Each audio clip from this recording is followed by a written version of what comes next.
السلام علیکم۔ Nalanda open university MA Urdu part 1 کا پیپر 1 تو آلریڈی شروع ہو چکا ہے، اکائی 7 بھی شروع ہو گیا ہے۔ پچھلی ویڈیو میں بابا فرید گنج شکر رحمۃ اللہ علیہ کے بارے میں پڑھائی ہوئی تھی۔ اب 7.4 امیر خسرو کے بارے میں پڑھائی شروع کرتی ہوں، ٹھیک ہے۔ امیر خسرو ایک نابغہ روزگار شخصیت تھے۔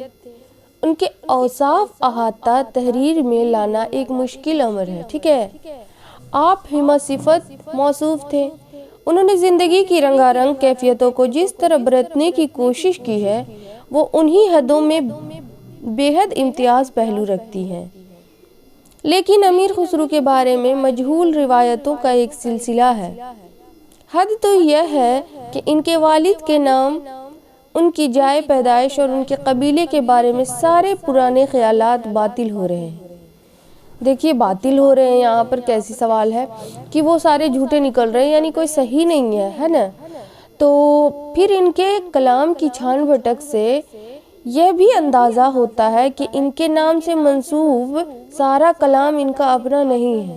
دیکھیے کیسی بات ہے، یعنی ریسرچر لوگوں کے تحت نا ہم لوگوں تک پہنچتی ہے یہ ساری انفارمیشن۔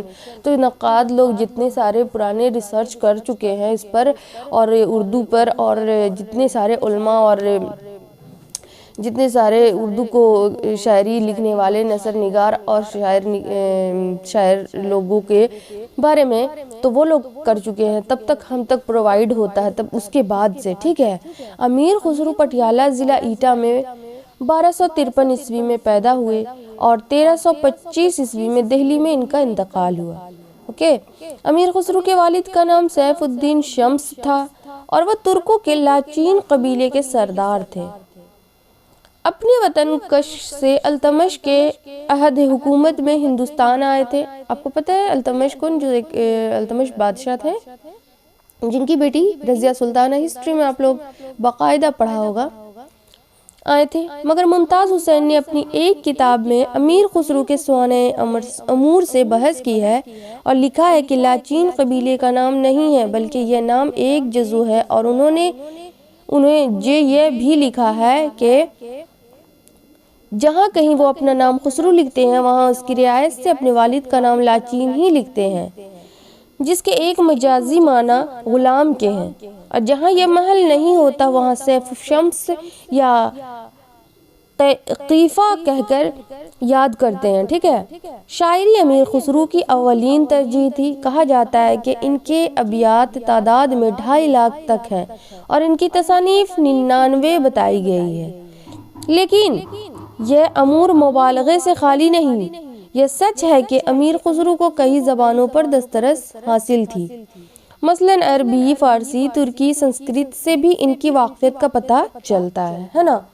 نیز کئی علاقائی زبانوں سے بھی مثنوی نسپہر اس کی گواہ ہے کہ انہوں نے متعدد زبانوں کا ذکر کیا ہے جن سے گریڈسن نے بھی خوب استفادہ کیا۔ گریڈسن ایک ریسرچر تھا، اس کے بارے میں بتائی گئی ہے نا، جو امیر خسرو کے بارے میں وہ گریڈسن نے بھی بتایا ہے، ٹھیک ہے۔ یوں تو امیر خسرو فارسی کے شاعر تھے، لیکن ان کے ہندی کلام کا جو نمونہ ملتا ہے اس سے مقامی زبان سے ان کے شغف کا اندازہ ہوتا ہے۔ ایک مستند شعر جو خسرو کا ملتا ہے وہ ملا وجہی کی سبرس میں ہے۔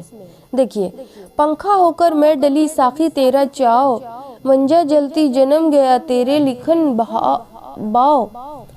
افضل کی بکٹ کہانی میں بھی ایک دوہا خسرو کا ہے اور وہ اس طرح ہے: گوری سووے سیج پر مکھ پر ڈالے کیس، چل خسرو گھر آپ نے رین بھئی چہودیس۔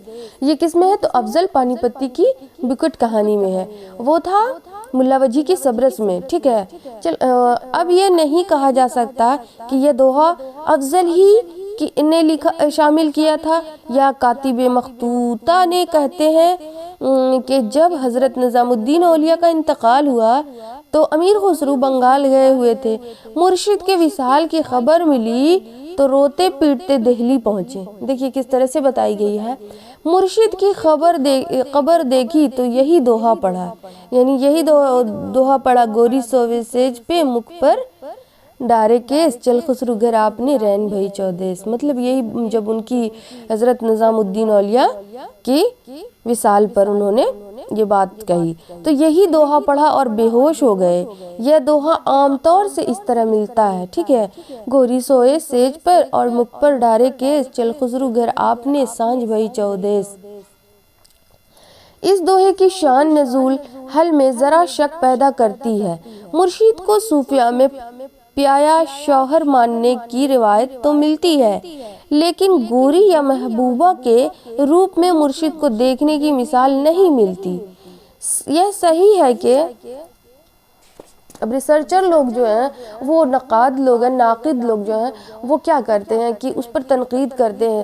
کیا ہوتا ہے کہ کوئی بھی شعر و شاعری کرتا ہے یا کوئی کہانی لکھتا ہے، اس میں انسان سے کبھی کبھی بہت ساری غلطیاں ہوتی ہیں اور وہ تو اپنا مکمل مصرع کر دیتے ہیں، مکمل کہانی کر دیتے ہیں، بعد میں اس کو ریسرچ کر کے لوگ اس کی خامیاں، اس کی خوبیاں کو نکالتے ہیں، کیونکہ اگر یہ نہ کرے تو ایجوکیشن میں تو ضروری ہے نا ہر چیز کی مکمل جانکاری۔ اب میں کچھ بھی بول دوں، کچھ بھی کر دوں تو یہ صحیح نہیں ہے۔ اب بات انسان گفتگو کرتا ہے، بہت سارے ایسے رانگز ورڈز استعمال کر دیتے ہیں، لیکن اگر بات پڑھائی اور علم اور تعلیم سے ریلیٹڈ ہوگا تو اس میں جانکاری ضروری ہے، ریسرچ کے طور پہ اس کی تنقید کرنی ضروری ہے۔ بنا تنقید کے کسی بھی شاعری ہو یا نثر مکمل نہیں ہے، ٹھیک ہے۔ سلطان المشائخ کا عرس آج بھی خسرو کے اس دوہے سے شروع ہوتا ہے۔ اس سلسلے میں روایت کی بنا پر خسرو کے اس دوہے کو مستند نہ سمجھنے کی کوئی وجہ ہمارے پاس موجود نہیں ہے۔ سبرس میں منقولہ دوہا بھی بہرحال مستند مانا جانا چاہیے، لیکن کچھ چیزیں ایسی ہیں جو آسانی سے خسرو کی کہی جا سکتی ہیں۔ دیکھیے مثلاً گفتہ کے بردینیت ہے کہ بردینیت دری تل تیلے برگاہ ببوئی کی دی لیہو دہی زرگر بسترے چوماہ پارا کچھ گھڑیے سنواریے پکارا نقد دل من گرفت و بشکستے پھر کچھ نہ کچھ سنوارا۔ میر کی نکات الشعراء میں ہے اور امیر خسرو سے منسوب ہے۔ امیر خسرو کی ایک غزل بہت معروف ہے جو حسب ذیل ہے، آپ کو میں نے پیپر 2 میں اچھی طریقے سے بتایا تھا پچھلی ویڈیو میں۔ زحال مسکن مکن تغافل درائے نینا بتائے بتیاں چتاب حجرہ ندارہ میں جا نہ لے کاہے لگائیں چھتیاں شبان حجرہ دراز چوں زلف زمان سلت عمر کوتا سکھی پیا کوئی جو میں نہ دیکھوں تو کیسے کاٹوں اندھیری رتیاں یکا ایک از دل دو چشم جادو بسط فریبم ببر و تسکیں کسے پڑی ہے کہ جا سنائے پیاری پی سے ہماری بتیاں چشم سوزاں چزر حیراں ہمیشہ گریاں با عشق آواں۔ دیکھیے پوری طرح سے بتائی گئی ہے، نہ نیند نینا نہ انگ چینا نہ آپ آویں نہ بھیج پتیاں بحق امہکے روز محشر بدا و مارا فریب خسرو سپیت من کی دو راہ رکھوں جو جائے پاؤں پیا کی کھتیاں۔ تو یہ پورا مکمل اس میں جو ہے شعر ہے جو نکات الشعراء میں امیر خسرو سے منسوب کر کے یہ غزل بہت ہی معروف ہے نا۔ اس غزل کے بارے میں بھی شک و شبہ کی گنجائش ہے، لیکن اکثریت خسرو کے مزاج کو سمجھتے ہوئے اسے انہیں سے منسوب کرتی ہے نا۔ بحیثیت شاعر امیر خسرو کی مقبولیت کے انتہا یہ ہے کہ زبان زد عوام ہو کر اشعار لوک ریت کا حصہ بن گئے، جس کے نتیجے میں ان سے بہت کچھ منسوب بھی کر دیا گیا۔ چنانچہ بے شمار کہہ مکرنیاں، اغلیاں، بن بوجھ پہیلیاں اور دوہے نسبتین، ڈھکوسلے سننے گیت اور بوجھ پہیلیاں، کچھ اچھی کچھ بری، کچھ معیاری کچھ غیر معیاری، کچھ ہزل کچھ فحش، گویا اور بھی بہت کچھ ان سے منسوب ہو کر رہ گیا ہے، ٹھیک ہے۔ امیر خسرو سے منسوب بعض پہلیوں میں بندوق، حقہ یا تمباکو کے الفاظ آئے ہیں، لیکن سچی بات یہ ہے کہ ان کے زمانے میں حقہ، تمباکو کو چلم، بندوق، گولی وغیرہ نایاب تھی، لہٰذا اسی پہلیے باقی مقراظ خود رد ہو جاتی ہیں، یا ہو سکتا کہ بعضوں نے یہ الفاظ بعد میں اپنی طرف سے تبدیل کر دیے ہوں۔ خسرو کے کلام کے مختلف دھاروں کی تفہیم کے لیے چند نمونہ پیش ہے۔ سیام برن پیتامبر کاندہ مرلی دھرنی ہوئے